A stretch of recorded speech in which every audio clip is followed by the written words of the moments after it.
Welcome to the Happy Wealthy Show. I'm your host, Neal Phalora. And today we have my boy, Justin Buonomo, in the studio with me. I got connected with Justin because we have the same coach, but there's much more to the connection than that. Justin has an incredible money story. And if you've been listening to this podcast, you know that the money story is mostly unconscious, it's learned young, and it doesn't change much. And what he went through from a young age, from experiencing the bankruptcies, from a household that mom and dad split up, to a place where cars were repossessed, to say that he had a traumatic money story to begin with is an understatement. But we will follow his path through an amazing adventure where he came into his first big job at John Hopkins, to a great salary, to learning his own way through that, to creating a family, and now creating JFF, which is a multi-million-dollar organization. But the path has not been easy, and that's why we're here to learn together on the show today with Justin as our guide, our shepherd into the deep work of mental, spiritual, and emotional wealth and transformation. Welcome to the show, Justin. Thank you for being here. Of course. Thank you, my man, for having me. I'm really excited. And I didn't tell you this before we hit the record button, but the episode that I had you on my podcast is one of the most downloaded to date. And so hopefully we can replicate that experience here today for your audience. Let's go. Let's go. Well, that is the little bit of juice that I needed to inject this vibe. And so we're gonna have a good vibe today with Justin. But Justin, like, give us, like, I don't like to do the really, oversaw intros, but give us 90 seconds about who you are present day, and then we'll go from there. 90-second present day intro. Got it. Here we go. Start the clock. All right. So my name is Justin Buonomo. I live in a little bit north of Baltimore, Maryland, with my wife and our 7-month-old daughter and our two doggies. And I have owned a company called Journey to Financial Freedom, or JFF, for a little over 4 years now. We do financial coaching and strategy for purpose-driven individuals. And our company slogan is "Money is the tool, freedom is the goal." And so my biggest goal is just to help other people live their dream life through creating financial freedom. And it's impossible to live your dream life if you don't have your money under control, right? And a big part of having your money under control, right, is not only the systems and the strategies and the black and white, but the internal side of things, right? We always say your external wealth is just a reflection of your internal wealth. And most times, to put it bluntly, the amount of money you have in your bank account usually is a direct reflection of what's going on inside of you, right? And a big part of that is that money story. And I know Neal and his podcast and all of his guests do a fantastic job of talking about that and teaching that. And I hope today adds to that. Wow. Well, there's a ton to unpack. It's a shame that this podcast can't be a couple hours, but we're going to try to keep it. We're going to try to keep it lean and mean for our guests. We want to talk about many things about external versus internal wealth, but I would be remiss not to kind of talk about the money story, right? We already said it in the intro of the podcast, but it's this thing that stays with us for life. And you and I both know a lot of people who have a fair amount of money, and they still, while they have revenue, they don't have wealth as I define it. Mm. But before we go down all those roads, give us a little window into that portion of your life where you started learning some of your first lessons around money and abundance, and most probably scarcity, right? And the lack of safety. Talk me through a little bit of that. Yeah. So I came from a household where you make money, you spend it. You make $1,000, you go back to zero, if not in the negatives, right? And so it was just this cycle of make it, spend it, make it, spend it, make it, spend it, and sometimes spending it before you even had it. And so by the time I was 10 years old, my parents filed for bankruptcy for the second time. And because of that, they got a divorce. We lost our house, and I watched both of my cars get repoed. And when my parents had to move out of the house, they went into rental properties, and the rental properties that they got into didn't allow pets. And so I had a 3-year-old dog at the time that was my best friend that I had to give away. And so at 10 years old, I literally lost everything because of money, or more so the way that my parents managed money or the relationship that they had with it. Right. But the crazy part is my parents, this was like the early 90s, late 2000s. They made like 150 combined at the time, or at least throughout the years leading up to me being 10 years old, right? And they were the cream of the crop, if you will. Like my dad was a star high school quarterback. My mom qualified for the Olympics at age 13 for swimming, right? They were a great looking couple, very talented, just had it all, if you will, right? But except for they just didn't know how to manage money.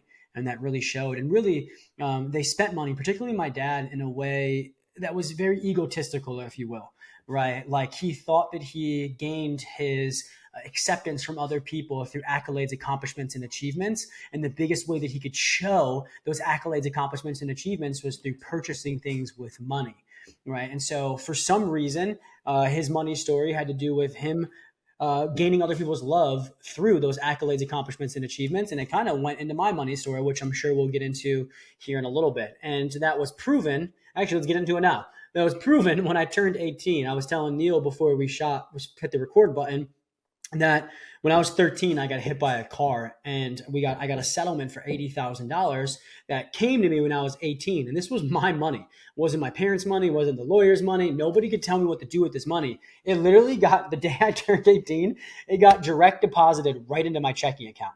And then 2 months later, I moved away to college to the state of Maryland. I was originally from New York, and I'm 6 hours away from my family, no supervision with this money. And all I did was just mirror what was showed to me as a child, particularly gaining people's love and acceptance through accolades, accomplishments, and achievements. And a big way that I did that was the way that I utilized my money and the things that I bought to show that I had money. The first purchase I made, Neal, I don't know if I've ever told you this, I went immediately to the car dealership and bought a brand new Audi A4.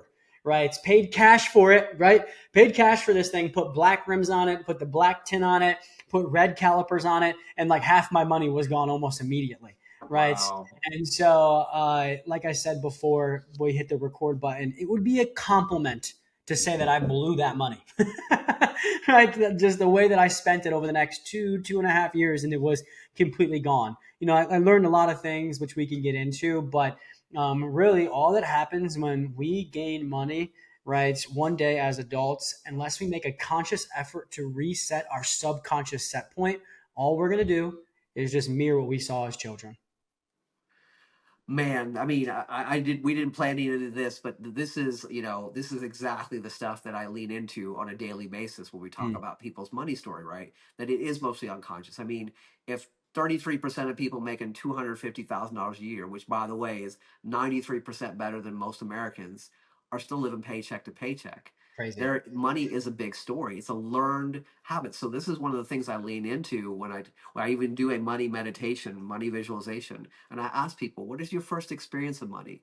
What were your first memory? Who gave it to you? What did your parents feel and say about money? How did they react when there was a lot and when there was none? How did that make you feel? When was the first time that you noticed that you were in the presence of somebody else, that somebody else had more, dressed better, that there was disparity, that for some reason you had less? And what are the feelings associated with that? Because in this idea of financial freedom, which you lead people through JFF, right, which is an amazing thing. I know people that you work with and the results that you get. What I think the best parts of the story here for Justin is like, how the fuck did you work with those old emotions and mindset? Because it chaps people's ass sometimes when you say money is a mindset. They're like, come on, they roll their eyes like, all you got to do is make it.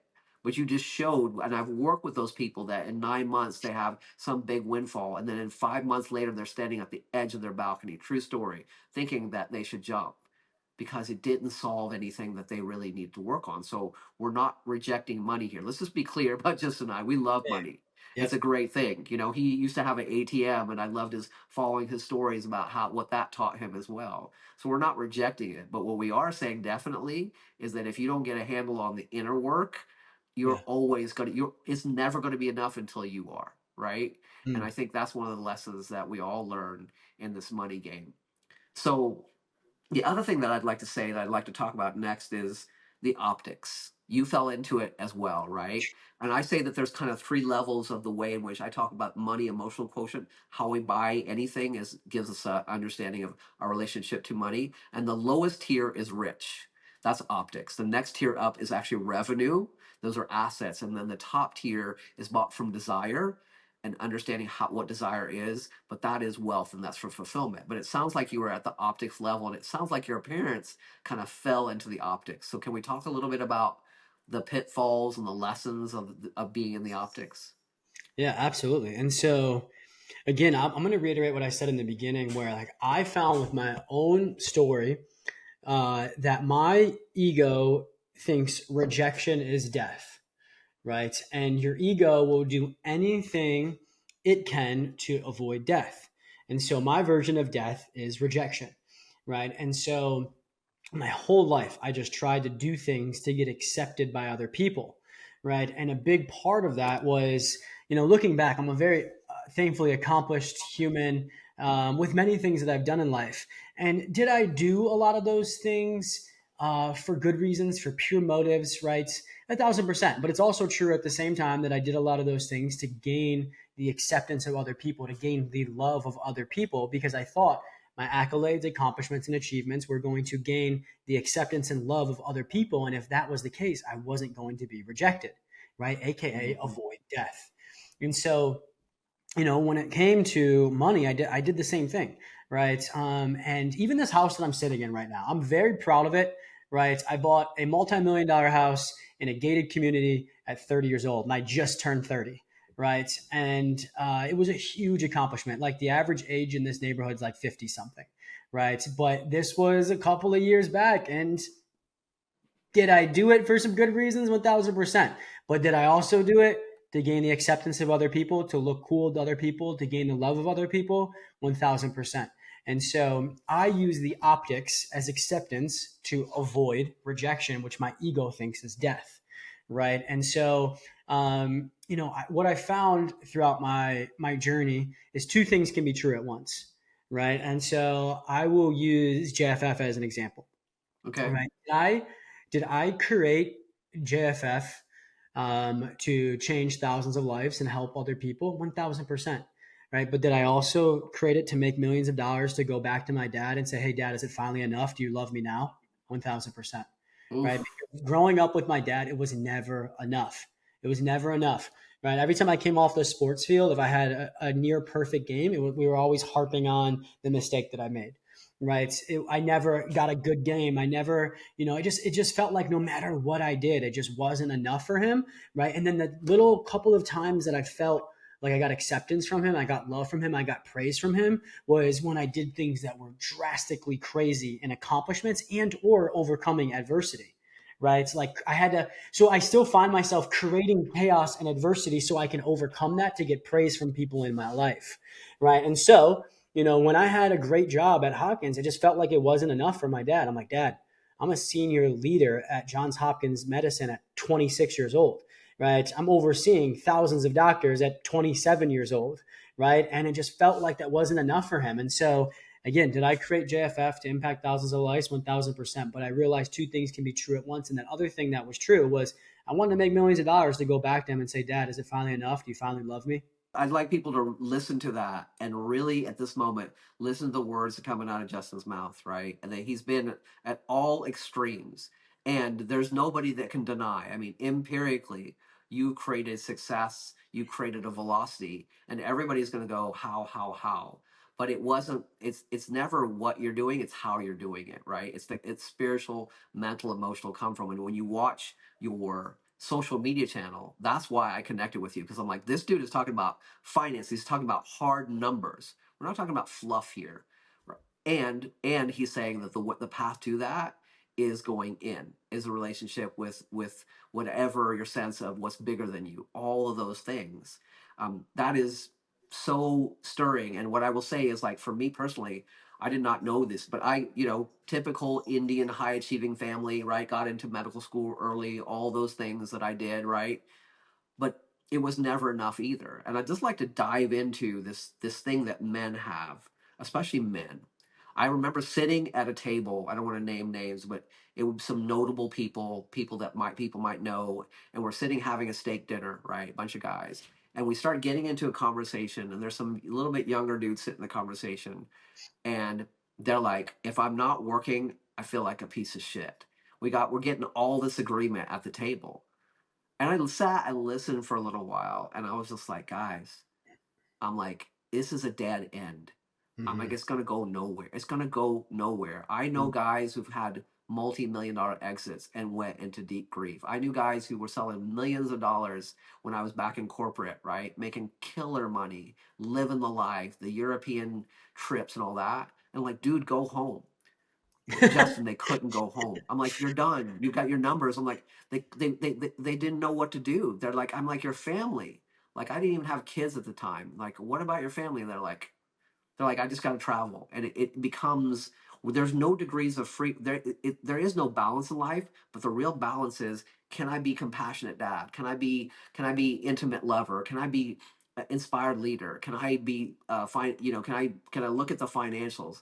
But when you get to a place in life where you just can't get out of your role, it becomes this unfortunate burden of success and wealth that sounds elitist, but it's no better than it turns out to be no better than when you didn't have shit.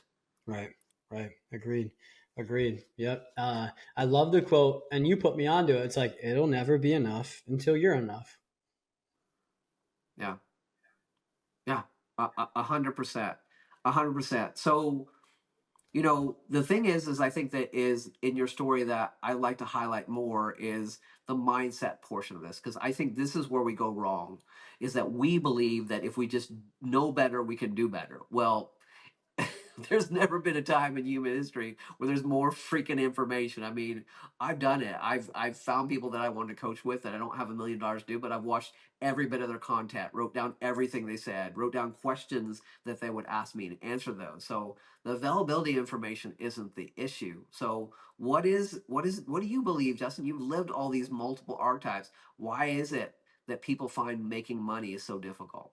My making money is so difficult. And I think the first thing that comes to mind is that we have been trained to believe that money is linear instead of exponential. Right? What that means is when people think money is linear, they think that the only way they can make more money is by working harder and working longer.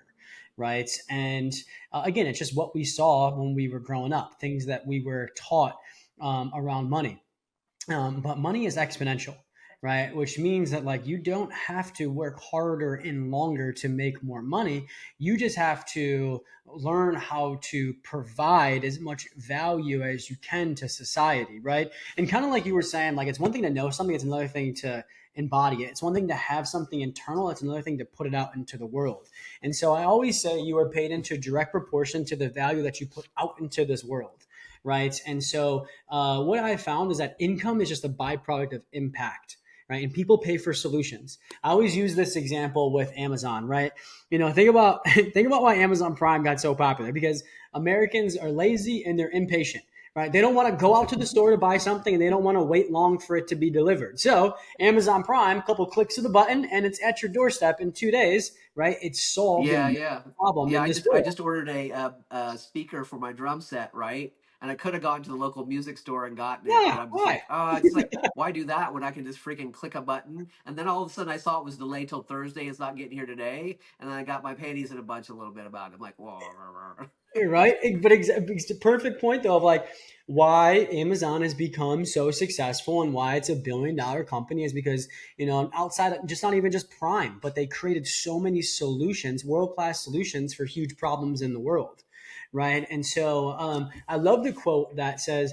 The wealthiest people in the world, they understand the value in savings and investing, but they know that they're going to build a world class wealth by providing solutions to major problems in the world, right? And when you start to think like that, that's when your money can become exponential, right? And so I think on top of that, the other thing that comes to mind is like the worthiness of money and or the trusting themselves with money, right? Most people aren't handling their current situation correctly. So whether that's subconscious or unconscious, right, that's putting up this self-imposed block that they don't trust themselves with more, right? Like, or they don't feel deserving of more because like they're like, well, I'm not handling my current money situation correctly. So what makes me think that I can not only attract but handle more? And so I think it really comes down to these paradigms that we have around the earning of money and then also the worthiness of more money. Wow, there's a couple things in there. First of all, income is a byproduct of impact. I mean, I think that so many people don't understand that. Like, here's the thing that I would say to the audience too, that's listening to what Justin has said, is like I would gently tag on the fact that you don't need to be wealthy to create value. I think there are two fallacies that people drop into. One is that they think they need to be wealthy to create value. And two is that just because somebody is wealthy that they have value to give. Both of those don't necessarily follow one another. But what I can say is that vulnerability and value over time creates relationships, and that creates money, period. So good. Right? Vulnerability and value over time. The other thing that I'd like to say more about is that people don't trust themselves with more. I Yeah. love this idea, this concept, like, because people sometimes say, and I'm not sure I believe this, but I'd like to hear what you say. Like, oh well, I just don't. Part of my problem is that I'm scared of success, or part of my problem is that I sabotage myself with more money. And I'm not sure I completely believe that, but before I enter my opinion, like, what does this mean to you that people don't trust themselves with more? I think just if you have a poor track history with something, right, or you're fearful of it, or you're unsure of it or unclear on it, then it takes the desire for more out of it. Right. I'll give you an example. Right. Every relationship I've ever been in before my wife, I've ruined. Simply put, I've ruined. And so, when it came to the next relationship, right, I never was like super excited about it. I always found myself like avoiding females, if you will, right? And like, oh no, I just need more time, or I just need some alone time. Even if like my wife that I'm married to now, like I knew when I first met her, I was like, this woman's perfect for me. She's great. But like I literally avoided her for a year. Right. And for no good reason, but for the fact I just didn't trust myself with the next relationship because I had a poor track history with past ones. Right. Also, when it comes to money, there's a lot of gray area around it, right? Like I'm trying to find a good example here, right? If you've never hiked a mountain before, you're probably scared to hike that mountain because you don't know what's up there, right? And if you don't know about money, you weren't taught about money. If it's this big scary mountain, of course you're going to be resistant to hiking it, right? And so I just think a lot of times people think that money is a lot scarier than it actually is. They don't trust themselves with it because of a poor track history, or they just don't know enough about it to excite them about going and getting more. Right. And so I think there's a lot that goes into it, but those are just some things that were authentic that came to mind. Well, I love it. I like that, and that's what we were here to have these authentic conversations. For me, I see it both biological and spiritual. I think that like if you ask somebody to go to the very tip top of a really tall ladder, when they come down, they're shaking, right? They don't know. They don't have the container. And I think a lot of people. I work with a few NFL players and some other people who had some better money and lost most of it because they don't have the container. They don't have, neurologically especially, they don't understand what it means to have that kind of money, and they don't know how to hold on to it. So I love that you said that they don't trust themselves with more, because I do believe that. I don't think that fundamentally people are like, oh, I'm just afraid of success. No, I just don't think that they have the container to contain success. There's a reason why people lose it, and generationally they have repeat cycles, because our past traumas are the way we spoke about finances and money and having things, and the emotions we have around it. Because you know what, I know people that are like insanely wealthy, right, at that multiple 100 million or billionaire level. Dude, they don't have designer stuff all the time. They look like plain ass people walking around the street, like those kinds of people, not the people who are in the middle who are trying to do the optics of rich. Not saying there's anything wrong with a Louis Vuitton or a G Wagon or all those things. Nothing wrong with those. There are some of those things that are on my bucket list as well. But I'm Sure. saying fundamentally, when you think about people who not have revenue but have wealth, they're not trying to show off. They're not trying to do it for the optics. They're being real people inside the immense amount of prosperity that they've created, but they're still being real people inside of it. Yeah, 1000%. I like how you said there's nothing wrong with those nice things. There's two things that, I've come to realize, right? Is that the objective of nice things like cars and houses and clothes. And I've realized that they are not the source of happiness, but that doesn't make them wrong. What I've realized is they're amplifiers of happiness, right? For example, I love my car.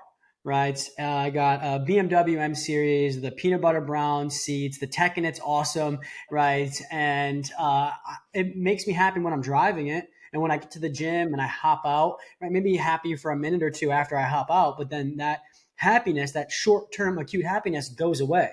Why? Not because there's anything wrong with the car itself, but they're just amplifiers of happiness, right? My house, amplifier of happiness. Money, amplifier of happiness, right? And a lot of times, money can be an amplifier of happiness because it takes away a lot of the reasons that make you unhappy, but it's not a reason that makes you directly happy. Maybe a topic for a different question. But my point of saying that is I've just realized that the only source of eternal happiness is God, right? Our Mm. relationship with a higher being, whatever you believe in. I'm a Christian, I'm a man of God. And like, I've just realized my eternal happiness, that real good stuff, the long term happiness comes from a foundation and a relationship in God. But that doesn't make these other things wrong. I just realized they're just amplifiers of happiness, right? And so that's one thing that's really helped me. The other thing is when it comes to money, or when it comes to buying things, or when it comes to just really just any decision, this is my compass. I just ask myself, is this bringing me closer to God or further away? Right. Mm. And so Wow. that's helps me when it comes to business, when it comes to making money, when it comes to selling something, when it comes to buying something, right? When it comes to bringing on a new client, right? I just ask myself, like, is the money that comes with this, or the result that comes from this, the intention behind it, right? Is the intention behind it bringing me closer to God or further away, right? And so that's helped me be a good person who also has a lot of nice things and a lot of money. And again, I love nice things as well. I've had some nice things, right? I have aspirations for some other nice things. But the question on my mind when I tell people about my money emotional quotient, it's not what you're buying, it's how you're buying it. That's good. Not what you're buying, it's how you're buying it. And I like to think about, as I move people from the optics of rich to assets to actually the wealth and buying from fulfillment and desire. It's like we want to go from instant gratification to extended gratification. I have these pair of like Beats headphones here. I don't even use them that much, but I Oh, love that they're gold. I like the crispy white. Sometimes I just wear them around my neck because it makes me feel a certain way.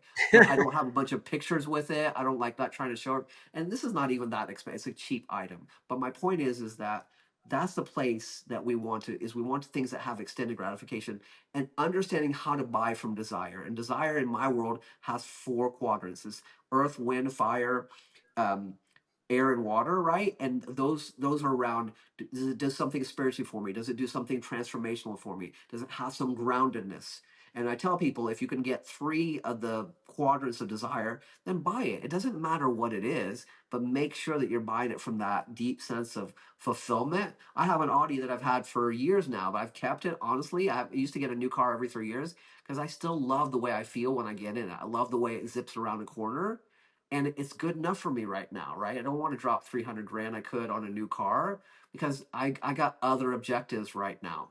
mhm. But I could be like all and lost in the optics of like my neighbor down the street who has one, or the guy, my friend who has just got a new Lamborghini off a crate ship because he just wanted to buy another one. I could get caught up in that, but that doesn't fuel me at this season of life. And that's the other thing that I want to transition into is that you've had multiple seasons of life, right? You were married and now you have a kid, and I do think that being a father changes how we look at money, how we look at ourselves, and it can have a deep impact on our financial future in very positive ways, or our understanding of our finances. So talk to me a little bit about, like, now that you've got this new baby in your life. I've seen pictures. We've talked about, like, we understand fatherhood at a deeper level, but what do you think for parents out there and that are also trying to scale? What does the money and the finances mean to you in light of your little bundle of joy, to be cliche for a moment? No, no, no. A couple of things come to mind. First off, I want to be a great example for her of what a good steward of money looks like, how to have a good relationship with money, and Yes. being very, Yes. very conscious of the things that we say and do, right? And so, you know, I I'm a big believer in living your life and spending your money in parallel of making financial progress. Right. I always tell people, like, dude, I want you to live your life. I want you to spend your money, but at the same time, making financial progress in parallel.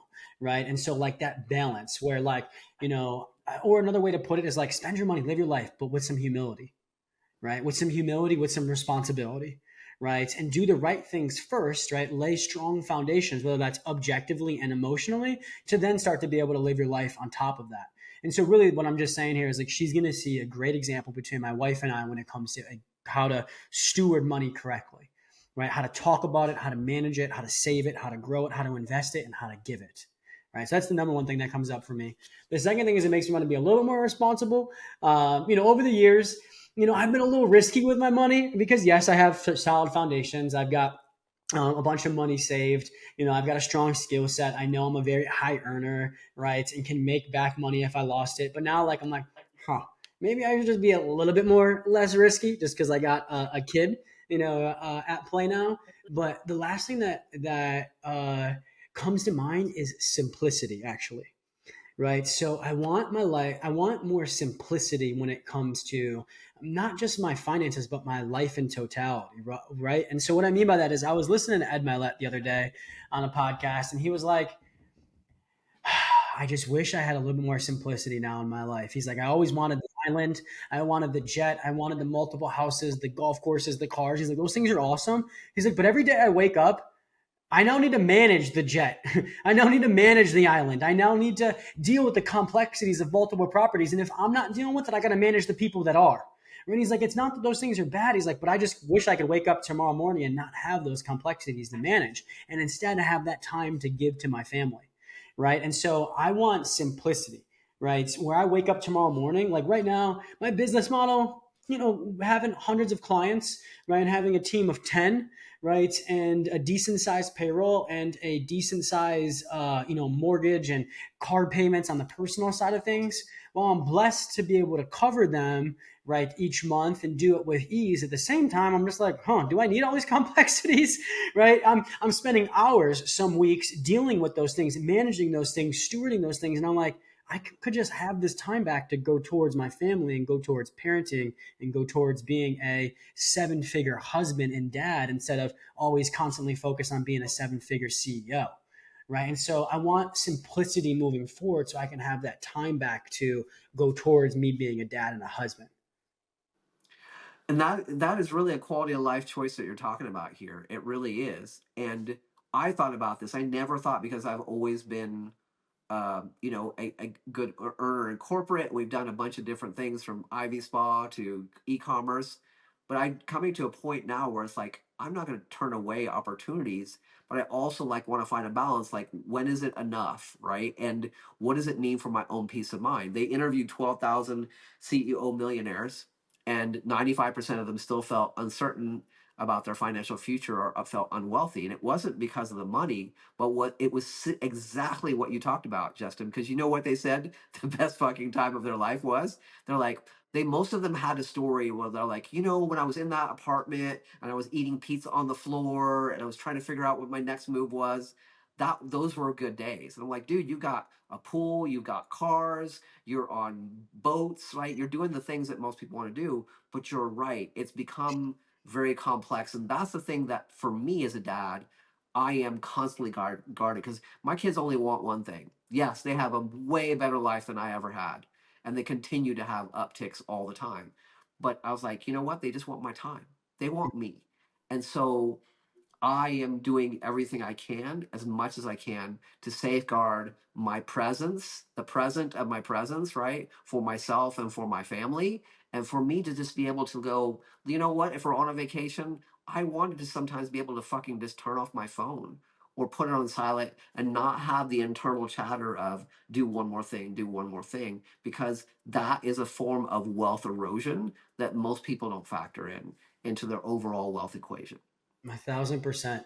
And again, I hope people listening to this, we're not shunning more things, nice things. We're just saying understand the objective of them, and it's definitely not eternal happiness. And then just also understand the complexities that come with it. Like one simple example, right? When we bought this house, it's a large home, and we were told it's going to be a lot to manage. And I'm like, yeah, whatever. You're just jealous. Like, you don't know what you're talking about. And then I got the first landscaping bill, and it was like close to $20,000, and I was like, what the fuck? Like, okay, I guess it is a little bit to deal with, right? And so again, doesn't make these things wrong. I don't regret the decision. No. I love this home. We have changed people's lives in this home. We host a lot of retreats for our business, right? When you come in here, you can just feel God, and that has a lot to do with the past owners. But at the same point, two things can be true at once, right? And these nicer things do come with complexities. Yeah. And I would say just focus on the things that make a difference for you. You don't need all things. For me, there will never be a time, Justin, where a 8 to 10,000 dinner table will give me any satisfaction. I don't get satisfaction from that, right? Some people do, and that's okay. If you want to buy a 20, 30,000, half For million you. dollar dinner table, I go buy that. But the thing we're both saying that I want to clarify is it's not what you're buying, it's how you're buying it, right? If it creates that extended gratification. But if you're buying it for optics because all your neighbors have it, or you feel like that if you got a table from IKEA or Target, like most of our furniture, like people come in here and they're always like, this place is decorated so well. And we have a few pieces, don't mind you, that are more expensive. But 90% of it, I buy it because I'm like, I love the way that looks, and I'm not married to that has to come from restoration hardware or wherever else, right? Yeah. I just am like, I like this piece, and it's my personality, and I take great pride in my house. My house clean, my house messy is what most people want as clean. But my version of wealth is I need to know what I have, and it needs to be kept nice and clean and organized. Because if I've been to places where they open up and there are 3 iPads and there are 8 flashlights, and they're like, ha ha ha, I didn't know I had all this, and they got 12 storage units. Bro, that ain't wealth. Yeah. That's this cluttered accumulation that's pulling me down Yeah. mentally and spiritually. So that's part of my simplification process. If I want something big and new and more expensive, guess what? Then I get rid of something to make room for it. I'm not just gonna fill 20 storage containers of stuff. Yep. Yep. I agree. I agree. I'm happy you provide the clarity on that one. But yeah. Yeah, I agree. Yeah, yeah. So tell us about like the mission of JFF, like, Yeah. this journey to financial freedom. I think a lot of people probably wondering like, how did this dude in his 30s get into a gated community? He's talking about all this mindset stuff, but it seems financial. But like, what is the differentiating factor? Like, if you were to say like, hey, this is my secret sauce and why I have hundreds of clients, right? And went from basically an operations manager at a major healthcare firm to living in a gated community. People want to know, like, what is the sauce, man? Like, what does that mean? Yeah. Where do I want to start? For one, I think we do it from a very modern approach where, like, we're not the company that's going to tell you to sell your car and scooter to work and sell your couch and sleep on the floor to pay your bills, right? We want you to live your life. We want you to spend your money, but in a calculated, controlled, and confident fashion. And we always tell people, and this is why I think our clients love us, because it's possible to live your life and spend your money while making financial progress at the same time. You just got to be on the right systems and have the right mindset around money. So I think that's number one. Number two is we are like the most non-judgmental people ever, right? Like I tell people all the time, like I'm expecting that your financial situation is not going to be where you think it should be, right? That there's going to be some mistakes because like you weren't given the proper opportunity to make the financial progress that you think that you should have made. So I tell people all the time, your past was not your fault. Whatever mistakes you've made financially and whatever lack of progress you have, I promise you it's not your fault and we're not judging you for that. So people feel very safe with us is another key differentiator, right? But with that, your past may have not been your fault, but it is darn well your responsibility to step up and take care of your future, right? And then the third thing is that we give you that opportunity to step up and take care of your future with a very easy and effective methodology. So we've got a 4-step process for financial freedom, right? And I promise you that if anybody follows it, you will significantly increase the chances for you reaching financial freedom in the fastest, most fulfilling way possible. And I think, with that is why we get best results, right? Is because we give custom solutions to the unique human being, right? There's a big issue in the financial world where there's a lot of blanket or general information out there, right? And you could follow blanket and general information and get decent results, right? But there's a massive difference between decent and optimal. Right. And that gap in between decent and optimal is extremely costly and not even just money wise. Right. And you should never settle for anything less than optimal, particularly when it comes to your finances, because of that costly gap. And how you get optimal is having custom strategy and a custom approach to your finances based off you as a unique human being. Right. We all have these things called unique variables, which makes us different, right? Different. Our age, where we live, what our goals are, how much money we make, what do we do for a living, how many kids we have, just to name a few. Those need to be considered to then create an optimal strategy for you to get you best results with your finances. And so we spend a ton of time understanding the unique human being that is coming to us to design them custom strategy to get them optimal results, right? And so those are a couple of things that I think come to mind. But we take finances and we make them easy, effective, and dare I say it, fun, right? And so we just get great results for our clients with a lot of those things. And just to give you an example here, in 2022 we did 1.2 million, and $1 million of that was word of mouth. Right, 2023 we did close to 1.4 million, and another $1 million of that was word of mouth. right? And so crazy numbers, right? And I promise you they're true. I might even be lowballing it a little bit. And so those are just a couple of things that stand out to me on, I think why we've become so popular and so successful. But the biggest thing is we just have this 4-step process for financial freedom, right? That works. Once we're able to customize it to the unique human being, it works so well, and it helps you reach financial freedom in the fastest, most fulfilling way possible, right? And so most people listening to this would say that financial freedom for them isn't waiting till they're 65 to retire after going to a day job every day that they don't love, right? Most people would say that they want to have financial freedom, aka live their dream life, which is having freedom of choice and time with no worries of money, right, as soon as possible, right? And we help you get there in the fastest, most fulfilling way possible. And the last thing I'll say, it's literally impossible to live your dream life if you don't have your money under control. Because not a single person listening to this would say, oh, yeah, my dream life consists of unnecessary stress and anxiety and missed opportunities when it comes to money, right? And when you don't have your money under control, that's what's happening. You're settling for unnecessary stress and anxiety and missed opportunities. And so, our definition of financial freedom, right, which is the end goal for our clients, and we've got hundreds of people there, is owning an asset or assets that make you enough money each month automatically to cover your expenses and your lifestyle, whether you choose to show up or not. And when you have that, that's when you wake up each day and have freedom of choice and time with no worries of money.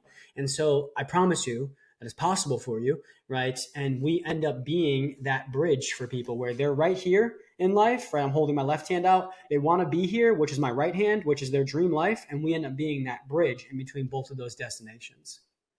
That's so good. And you know what? Your numbers are incredible. But the thing I think is most compelling about your story is word of mouth. Because to this day, no matter what people say, and I tell this, I work with entrepreneurs all the time to scale. I'm like, your internal marketing, who you are internally, was way stronger. Everybody focuses on a logo and social media, but you and your staff, they've got to live, breathe, be delusional, and see, live, eat, and sleep this way. And that people just get it. They get it by being around you. But the Yeah. thing that I want to end this podcast on before we sort of wrap up here is that you said that it could be fun and fulfilling. And I'll just tell you, with a broad brush, no matter what people think, hot take, every time I've made the most money in my business, and I was having the most fun. I was Yeah. living in congruence in all areas of my life, my fitness, my mindset. Those are the months where it was 100K month was felt easy, and the months that didn't, I was like, why the fuck am I not making money this month? It feels like it's so low, and and I'll just tell you, even though I teach this stuff, I still get lost in it. I'm like, man, why is it so hard? But I developed the neuromuscular spiritual muscle to go, oh, this is where I'm out of alignment. Mm-hmm. I'm not trying to react more. I'm trying to come to center quicker. And that's the secret is how quickly you can come to center because nobody can linear hustle all the time. You've got to come to rest. That's how we are biologically, spiritually. You're supposed to come to rest. We're supposed to get in touch with God, source, universe. So it's understanding that that you understand that if you're not in congruence, that you get back there quickly and purposefully, not on your damn TikTok and whatever else people are doing. Mm-hmm. Um, Justin, this is I had no expectations for the conversation, but this has just been amazing. If you haven't or don't know about Justin and his mission at JFF, please look him up. It is not your average financial institution, people who are helping you scale financially. It is not anything vanilla in what he does. It's unique, and I think that's really the contrarian approach to how people do things is why you're so successful. But I wanted to wrap up on this question, brother. I like to ask people at the end if Yeah. you were standing in front of 10-year-old Justin, right?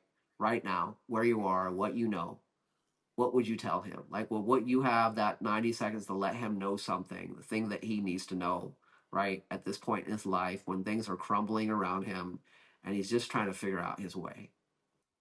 Nothing to prove, nothing to posture, nothing to protect. But God has a big mission on your heart that's going to bring people closer to Him and not further away.